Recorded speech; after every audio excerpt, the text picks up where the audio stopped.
আচ্ছা ভাবুন তো, একটা ছোট ঘরে ১৪৬ জন মানুষকে বন্দি করে রাখা হলো, আর সকালবেলা বেঁচে ফিরলো মাত্র ২৩ জন মানুষ। হ্যাঁ, এটা সিনেমা নয়, এটা কলকাতার ইতিহাসের সবচেয়ে অন্ধকার রাত, the black hole of Calcutta.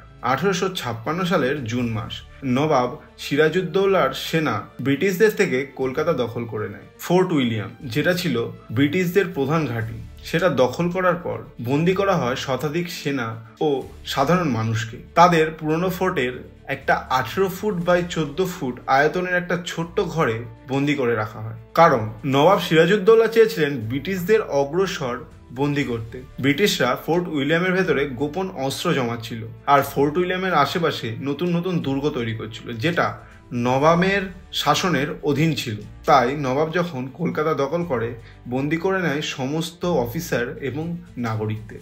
ঘটনাটি ঘটে ২০ জুন ১৭৫৬ সালের রাতের বেলায়। স্থান ফোর্ট উইলিয়াম, পুরনো কলকাতা, যা এখন লালদিঘি বা পুরনো পোস্ট অফিস এলাকার কাছে।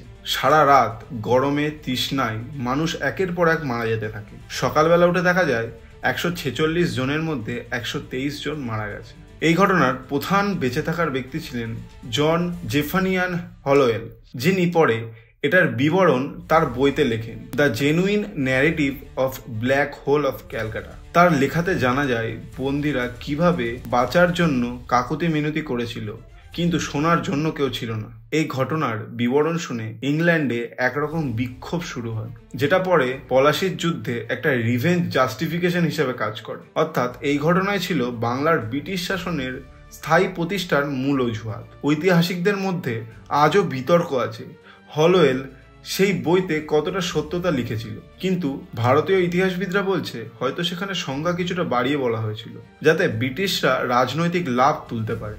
ফোর্ট উইলিয়াম, এই স্থানে আজও ব্ল্যাক হোল মনুমেন্ট তৈরি করা আছে, গিয়ে দেখে আসবেন অবশ্যই।